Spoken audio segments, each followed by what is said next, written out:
모두 모여라! 예배 시간이다! 주변을 정리해요.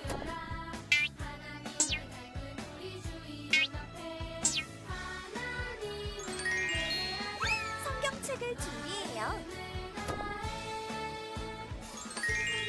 헌금을 준비해요.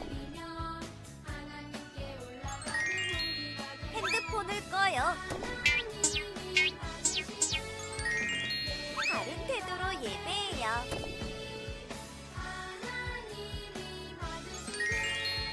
하나님이 기뻐하시는 예배 드려요.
완전하신 나의 주 의의 길로 날 인도하소서. 행하신 모든 일 주님의 영광 다 경배합니다. 예배합니다. 찬양합니다. 주님만 날 다스리소서. 예배합니다. 찬양합니다. 주님 홀로 높임 받으소서.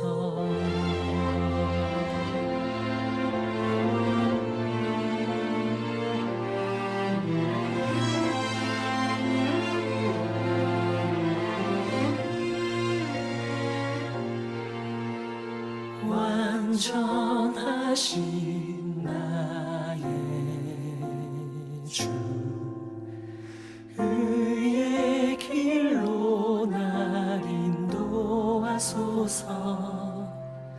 행하신 모든 주님의 영광 다 경배합니다.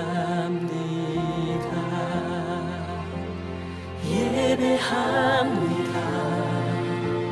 찬양합니다. 주님만 날 다스리소서. 예배합니다. 찬양합니다. 주님 홀로 높임 받으소서.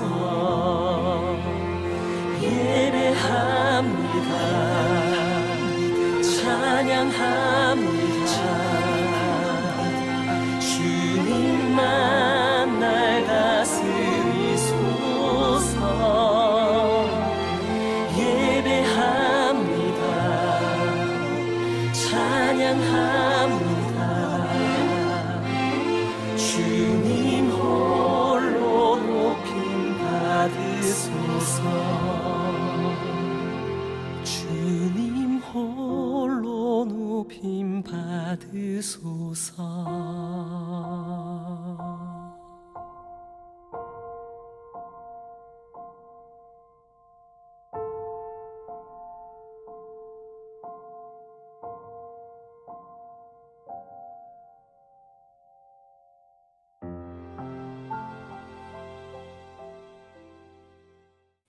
안녕 친구들, 현진 전도사님이에요. 8월도 무더운 여름이지만 말씀과 기도로 영육간에 강건하기를 전도사님이 기도하겠습니다.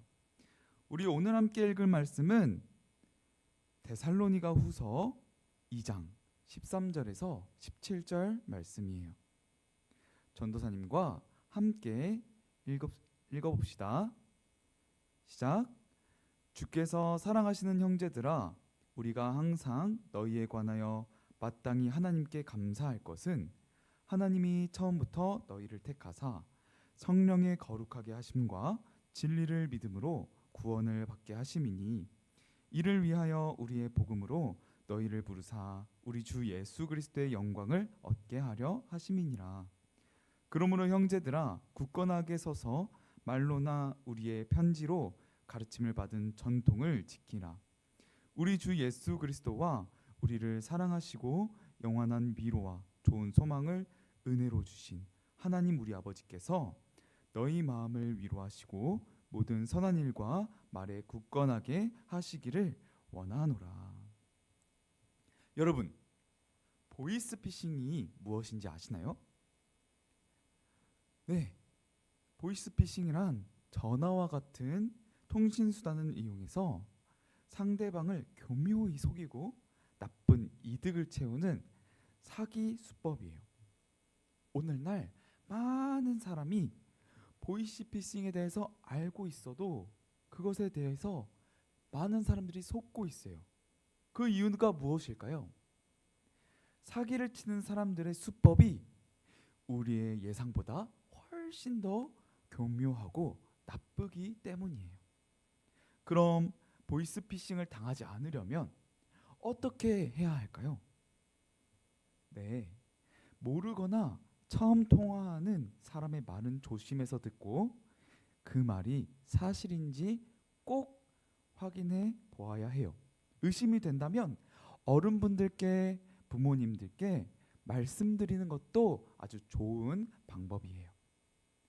나쁜 사람들에게 속지 않으려면 정신을 차리고 배워서 알고 있는 사실을 강하게 붙들어야 돼요.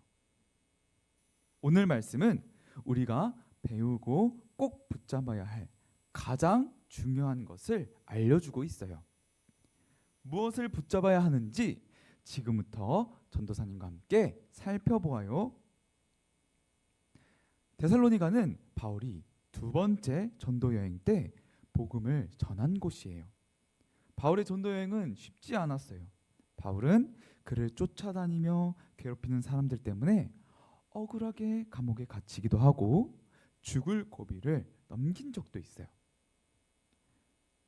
그런데도 바울이 보람을 느끼고 복음 전파에 힘을 낼 수 있었던 것은 데살로니가 교회와 같이 건강하게 성장하는 교회가 있었기 때문이에요. 바울은 데살로니가 교회를 이렇게 칭찬했어요. 여러분의 믿음이 자라고 서로를 풍성히 사랑하니 하나님께 감사합니다. 비록 박해와 환난이 있지만 여러분이 보여준 인내와 믿음은 우리의 자랑입니다. 특별히 데살로니가 교회는 다시 오실 예수님을 간절히 기다렸어요. 그러나 예수님은 오시지 않았어요. 이에 대해서 성도들이 예수님의 재림에 대해서 불안해하기 시작했어요. 예수님이 언제 오시지? 예수님이 다시 오신다고 약속하셨는데 예수님이 왜 오시지 않는 것이지? 그래서 바울은 이들을 가르치기 위해서 데살로니가 교회에 편지를 썼어요. 그게 바로 데살로니가 전서라는 성경 안에 있는 한 책이에요. 바울은 불안해하는 성도들에게 예수님은 반드시 다시 오실 것이고 우리는 항상 깨어서 기다리면서 예수님을 맞을 준비를 해야 한다고 가르쳤어요. 그런데 이런 간절함을 이용해서 속이는 자들이 나타났어요. 그들은 주님이 이미 다시 오셨다고 거짓말하며 사람들을 미혹했어요.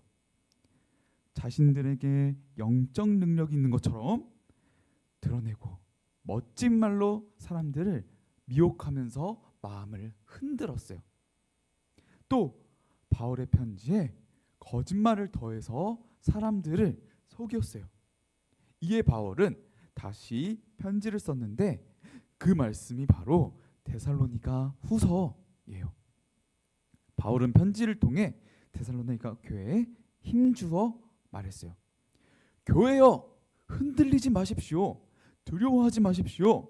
누가 뭐라 해도 속지 마십시오. 진리를 떠나 헛된 것을 따르는 자들은 심판을 받게 될 것입니다. 무엇이요? 심판을 받게 될 것입니다. 진리를 떠나지 않으려면 진리를 붙잡아야 돼요. 그리고 진리를 붙잡으려면 진리를 알아야겠죠. 그래서 하나님의 말씀을 배우는 것이 중요해요. 속이는 자들은 진리처럼 보이는 말들을 하지만 그것들은 결국 다 거짓이에요. 하나님의 말씀처럼 포장하지만 결국 그곳에는 생명이 있는 것이 아니라 죽음이 있고 멸망이 있어요. 바울은 하나님께서 처음부터 데살로니가 교회의 성도들을 선택하셔서 성령의 거룩하게 하심과 진리를 믿음으로 구원에 이르게 하셨다고 말씀하셨어요. 구원은 우리가 노력해서 얻는 것이 아니라 성령님이 우리를 거룩하게 하셔서 이루신다는 것을 뜻해요. 성령이 우리를 거룩하게 하시면 우리는 진리의 말씀을 사랑하게 돼요. 속이는 자들의 잘못된 가르침은 사람을 멸망으로 인도하지만 진리의 말씀은 구원으로 인도해요.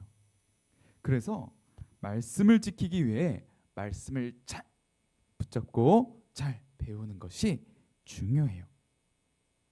바울은 다시 한번 데살로니가 교회 성도들의 믿음을 격려했어요. 우리 본문 15절 말씀을 함께 읽어볼까요? 그러므로 형제들아 굳건하게 서서 말로나 우리의 편지로 가르침을 받은 전통을 지키라. 거짓 가르침에 미혹되지 않으려면 우리가 굳건하게 서 있어야 해요. 굳건하게 라는 말은 흔들리지 않고 참고 견디는 것을 말해요. 바울은 데살로니가 성도들이 흔들리지 않고 잘 견딜 수 있도록 우리의 편지로 가르침을 받은 전통을 지키라고 말한 거예요. 지키는 것은 붙잡는 거예요. 바울이 편지를 보내 가르친 전통은 무엇일까요? 네, 말씀대로 우리를 구원하신 예수님이 다시 오신다는 복음이에요. 예수님은 반드시 다시 오세요. 교회는 다시 오실 예수님을 준비하면서 기다려야 해요. 구원받은 진리의 말씀에 흔들리지 않도록 굳건하게 서서 말씀을 붙잡아야 해요. 여러분, 개선주가 무엇인지 아시나요? 개선주는 바닷가에서 항해하지 않는 배를 묶어놓는 기둥을 말해요. 만일 풍랑이 일 때 개선주가 없다면 어떻게 될까요? 네, 배가 강한 바람과 파도를 이기지 못하고 떠내려갈 거예요. 배는 개선주에 잘 묶여 있어야 안전해요.